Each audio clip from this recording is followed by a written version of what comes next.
Hello and welcome to the Tacoma's Elder Care channel. My name is Bob Michaels and I'm your host.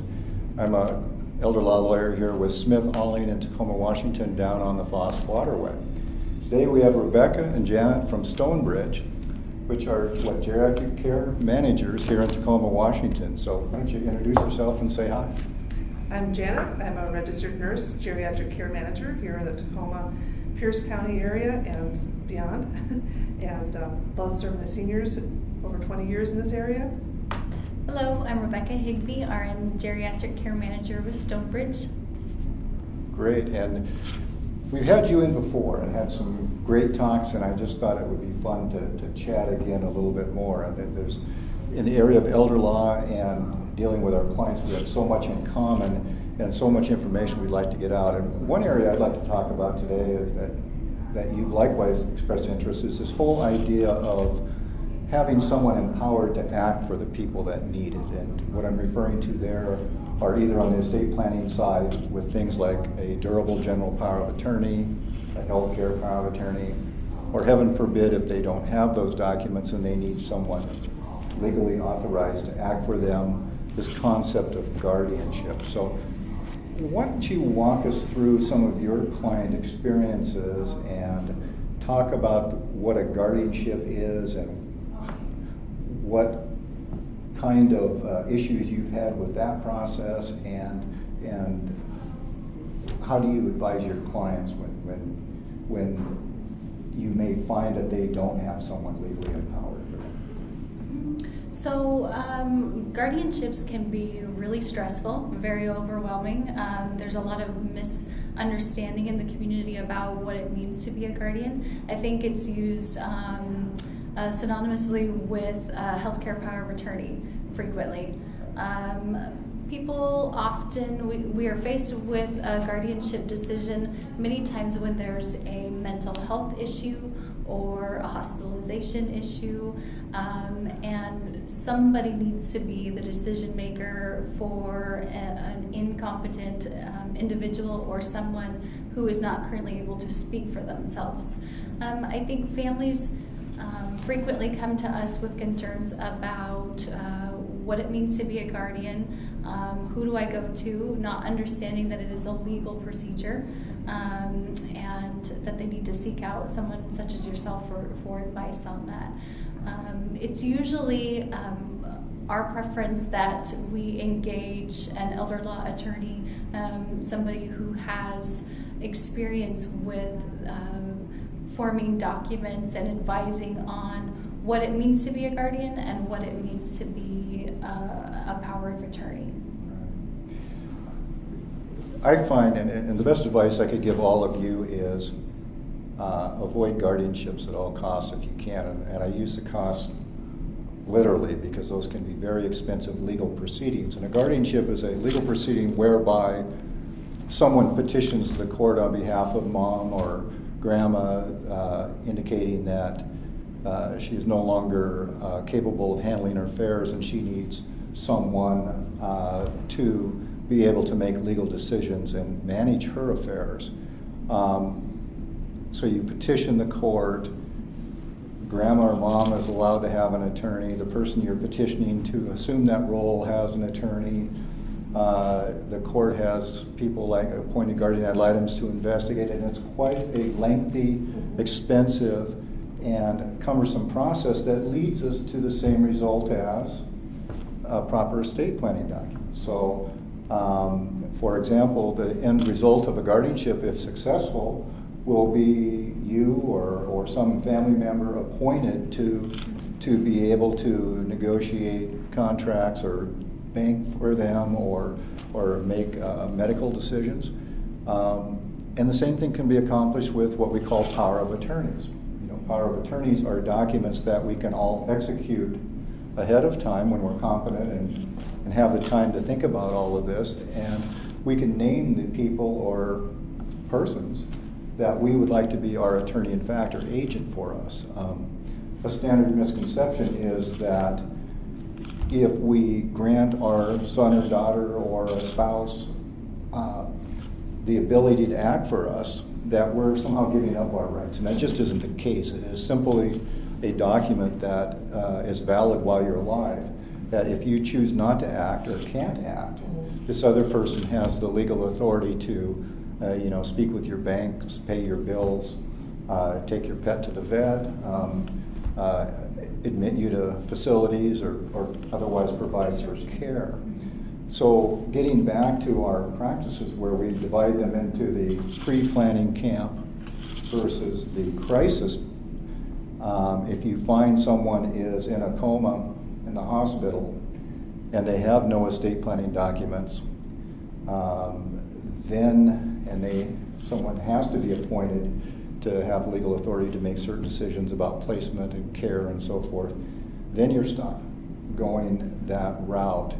And so pre-planning is the best. And then with all of our clients, when we come in, we do explain to them that of all of the estate planning documents that you will do, the two most important while we're alive, of course, are the durable general power of attorney, which enables somebody to act on financial matters, and then, as you've alluded to, the healthcare power of attorney, which authorizes someone with a ton of powers to be able to assist you with your medical needs. Legally, of course, those should be updated. They're looked at every couple of years, and not all documents are created equal. And particularly in Washington, we have this statute change that took place in 2004, and anything older than that is just going to not work. And you guys have heard me say this all too often, but again, not all two documents are created equally, and the time that you're going to find out whether they work or not is when you're going to need them the most. And for example, you have given somebody a power of attorney, but you got the bargain rate one at the discount store, and guess what? It doesn't have specific enough language about handling your financial accounts or seeking mental health help for you, and so your attorney, in fact, can't help you because the people they present that to won't honor it. And so you don't want to find that out in the time of crisis when you're most in need. You want to find out that you want it well done through pre-planning. So I imagine you have that discussion when clients come in and you discuss with the family that I'm sure you ask, what estate planning documents do you have? If we're going to, who would we contact on behalf of the family? Who's empowered to act? Those power of attorneys, again, too, which are much preferable to the guardianship, come in different forms. They can be effective immediately upon signing, which is a good way to go if you trust the person who you've designated, or they can be effective upon a disability or incapacity. And the problem with that is there often isn't a clear line of when mom may be incapacitated, so the attorney, in fact, may try to use that document, and the bank may say, well, how do we know she's incapacitated or incompetent? And then you're into getting letters from doctors, of which sometimes banks won't take. But why don't you talk about some of the experiences you've had with guardianships versus power of attorneys, and let's try and help people understand that if they can pre-plan and get those power of attorneys in place, that it's not only going to save you a lot of stress and a heck of a lot of money, but it is going to work much more effectively for you as well. If I can speak to just the durable power of attorney initiative, let Rebecca speak to the guardianship piece. Durable power of attorney, years ago in the hospital, we would tell people, well, go to the local stationery store. They have copies there, and those will be fine. And of course, things have changed greatly since then. And also making sure that you have more than one person on that power of attorney. So what we will do when we go out is we will in fact help them just look at that document briefly, and we'll recommend that they work with an attorney, an elder law attorney, to really go over those and make sure that they're all in place, because you don't want your loved one to be on the phone with the insurance company trying to negotiate and make sure you have the best care available when your document isn't written correctly and they can't access your information, or trying to financially support you with some kind of caregiving that you might need, even for a short period of time. Also, we always talk about somebody having a coma or some incapacity. Think of medication that maybe can have a reaction to a medication, something simple like that can happen every day. Those little things that can incapacitate you for a short period of time, having that power of attorney set in place you're going to protect yourself and your loved one from having to deal with that emergency situation. I agree, and I think that the pre-planning that you provide, and by the nurse and geriatric care managers going out, I think it provides a lot more choices to the individuals. I think of guardianship as very restrictive and taking away liberties of individuals, and I think of a power of attorney as a collaboration. This power of attorney understands this individual, the selected individual, to be the power of attorney or the alternate, have had in-depth conversations with the person that they're serving. And I think, again, guardianship takes away the ability to make individual decisions and to have input. And it's in more cases that I've dealt with an emergency, where if you have done that pre-planning, you're giving yourself more options. Like Janet said, if there's a medication that you've taken or an illness that's happened that's temporary, deemed you incompetent, you've got this powerful document in place in a power of attorney to utilize rather than turning to the courts. I think it's important too to work with an attorney and professionals that deal with elders. A power of attorney that may be appropriate for someone younger with a younger family quite often is entirely different from someone who's a senior. And for example, what we mean by that is if that document doesn't empower the person you're naming to do certain acts, they don't have that power. And as we age, we have different needs. We also have different legislation now, things like the HIPAA laws, which is what the Health Information Privacy Protection Act or whatever it is, and so the ability for medical providers to work with people who can assist you is compromised unless you have the appropriate power of attorneys and HIPAA forms so that the release of medical information can go to that person, or that they can ask questions of the doctor or nurses for their care. Critical. And again, the two most important estate planning documents are those power of attorneys. They're only active when we're alive. Once we die, then the wills or trusts or whatever else we have in place kick in. So, and this notion that frugal is best in those, I say value-driven is more appropriate, and that the cheapest one may not get you there and may be found to be defective when you most need it. But even a well-drafted power of attorney, whether it be a healthcare or durable general power of attorney, by a quality elder law lawyer, isn't all that expensive. I mean, for less than $500, you can have a customized document in each area. So that's really safe insurance, considering the cost of $10,000 to $15,000 at least for a guardianship. So,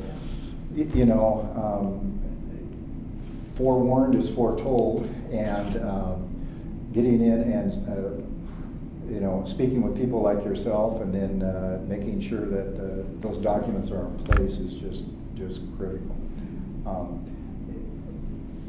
I don't know how you are with your clients, but so many come in and see me, and I am shocked, genuinely shocked at the number of people who don't have,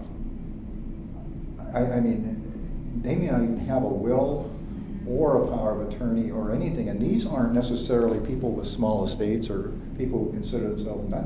Some of these are very wealthy people, and they just don't get around to doing their wills or whatever. And it's so shocking because every day we live that nightmare, or we live that situation where people need help, and all of a sudden they realized that they painted themselves in a corner. Right. Is that your experience, or do most people have those, or?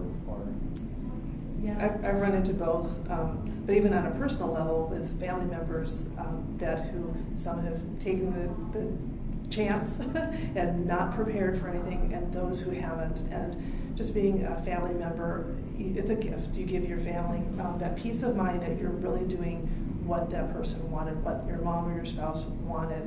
Right. And so people, just as you say, they don't know, or it's never going to happen. Yeah, it's never going to happen to me. Yeah. And a second thing I see with regards to people who bring in, if they do have those documents and they bring in and they say, well, will you take a quick look at this, which we do, and if they're fine, I'm the first one to say, you know, they're fine. But there are formal requirements to draft in those, and they're different between a healthcare power of attorney and a durable general power of attorney. A durable general power of attorney needs to be signed in front of the presence of a notary. There should be a certification page attached. Contrast that to a healthcare power of attorney, which enables somebody to act for you with regard to healthcare decisions. Those are signed in front of two witnesses and a notary.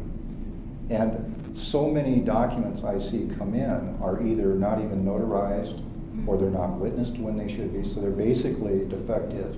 But they feel, since they've been signed, that they're valid, and again, they're going to find out in the most inopportune time that it doesn't work. So again, going back to the original premise here, that, you know, guardianship being a legal proceeding that takes place down at the courthouse, and so in addition to helping mom, you introduce to the equation all of these different parties, including judges and guardian ad litems, and you mentioned taking away liberties. I mean, now all of a sudden there are reporting requirements and bonding and all kinds of things. Now, if it's absolutely necessary, then that's the way you go, but definitely I think we could all agree that that should be the choice of last resort, and it should be a choice because all of us should get in and get our estate planning taken care of.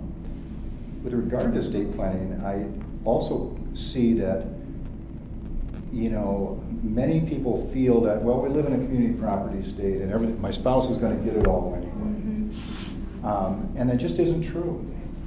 We live in a community property state, but we can still have community and separate property. So the fact that you die doesn't mean that that property is automatically going to vest in your spouse, particularly with a house. Let's take that, you know, husband and wife own a house here in Washington, and the husband dies. You know, when he dies, that house is now owned one half by dad's estate and one half by mom. Well, how does that estate half get over to mom? Well, she's going to have to probate if they don't have certain documents like a community property agreement to get it over there. So people will say, well, I have a will and it says my wife gets everything or my kids get everything. Well, a will, again, is what we call an instructive device. It lays out your intentions, but it doesn't transfer property or do anything. So again, going back to this guardianship and pre-planning and power of attorneys,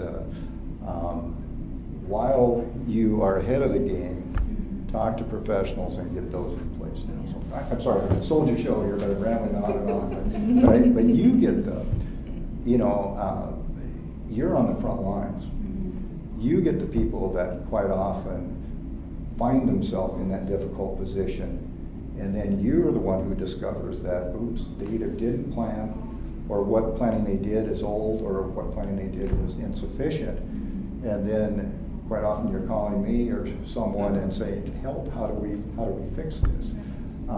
And so it's a real issue, and we hope to engage you in some of our workshops so you can help us educate people, because that's one of the big messages we want to get out of those 5 documents everybody should have. And it's important not just to make everybody feel good, but it's important because it can literally be a life or death matter.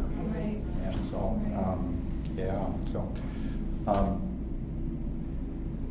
why don't you again tell everybody how they can contact you, and you know, you've videoed before, so they can watch your other video as well. But and then talk about, you know, how people come to you, and then how could people sign up with you if they want, which I encourage you to do, by the way, to come in and start that planning process. Okay. Our office is here in Tacoma, but you can find us on the web at stonebridgecare.com. Also calling 253-777-3762. That will get you usually directly to me, day, night, weekend, and that. But and I'm available anytime during the day. If you have questions, that's what we're here for. We can always come out and consult with you And that's a, Yeah. So folks usually come to us by way of an emergency. We prefer to pre-plan with people, as you do. So an emergency usually constitutes we're at home and it's not safe any longer at home. What do we need to do? Where do we need to go? So they usually find their way to us through medical providers, attorneys, community resources. The other situation is usually from the hospital. We don't know where to go from here. We've been given a list of 3 facilities, 4 facilities. Where do we go? What's the most appropriate placement? Can I go home eventually? But again, pre-planning from our perspective, just like the guardianship versus the healthcare power of attorney, pre-planning with a geriatric care manager gives far more options to stay at home as long as possible or to stay in a least expensive environment as long as possible. One other great service I know that you provide as well that helps our clients a lot is the situation where we have mom or dad and we know that they're becoming forgetful, or just having problems. They say they've been into the doctor, but it's hard to get information from the doctor. Right. I really like the concept of being able to call on you for and introducing you to the clients to perform what's called an assessment. Why don't you just kind of describe what an assessment is and some of the ways that we use those? Sure. So our geriatric nurse care managers go out. We'll start with an introduction of who we are. We'll be coming out on a frequent basis. We do an assessment. This assessment is very holistic. Of course, we're nurses, so there's a strong medical component behind it, but we also want to take a peek at documents, planning documents, estate planning documents. We're looking for what can you sustain financially and for how long? Can you stay at home, and what are the resources you have to make that plan work? If you need caregivers coming in, if you need people helping you on a day-to-day basis, this is what it's going to cost versus going into some type of facility, independent living, assisted living, skilled nursing. The assessment is really, again, that holistic, big picture. This is what's happening from a medical perspective, but this is how expensive everything is. And then taking those as deep as, we have a lot of clients who have memory care issues. Memory care issues can be very complex with the disease process as it kind of matures. Behaviors can become an issue. Education from the geriatric care managers to the family, to the facility, on ways to help with that specific disease process, be it memory care, be it congestive heart failure. What is it going to take to put together a plan of care to keep this person happy and safe and financially, humming along for as long as possible, are really what our care managers are coordinating. And I think it's great when our clients will work with you and perhaps have an assessment done. A practical example is so often people will listen to their doctor and think they understand what's going on, or their spouse thinks they understand what's going on. But when you come out and do an assessment, they all of a sudden are explained to them in more specific terms really what's going on with their medical condition and kind of what they can expect, and then what are some of their options. And I've just seen the light bulb come on so much with clients that said, I wished I would have known that earlier. And again, that all comes back to making the introduction and having assessments done. Whether they feel they're on the edge of a crisis or not, and the earlier they we get in and set a baseline to work from, I just think that helps, and it can help their medical providers as well. I'll ramble on a little bit here because I've just seen such good that come out of those assessments. It oftentimes flushes out things that they hadn't even thought about, where you'll have mom, all of a sudden you realize she's really been worried about a daughter who's out of state or something, and she's kind of articulated that, but nobody else really picked up on it, and it's causing her a lot of stress and causing her to maybe act a little irrational. So people just miss that point. And people like yourselves coming in, being trained professionals, but also from an objective standpoint, a lot of times extract that kind of information, and it's just a real blessing to the family to Sure. have that. So. Well, the nurses really develop a personal relationship with the clients, and so we're kind of a neutral third party. We'll keep your, we'll keep your information sacred, and some of the information is really important to share. And for reasons like this, what is causing you stress? What else is going on that really affects your well-being? Right. And the earlier the better, again, not only for the purpose of the documents, but in terms of having what we call the friend in the family, because you may not think you're on the verge of a crisis, but it can literally happen at any moment. And if you have an established relationship with your team of professionals, it makes the decision-making process much easier, less stressful, and already, it opens up options because you've already thought through a lot of this. So. Yeah, absolutely. Well, again, thank you very Thank much you. for sharing all your knowledge, and again, why don't you give your phone number and allow everyone to give you a call. 253-777-3762 and stonebridgecare.com. Great, thank you, Rebecca. Janet. Thank you. Thank you. Thank you for tuning in.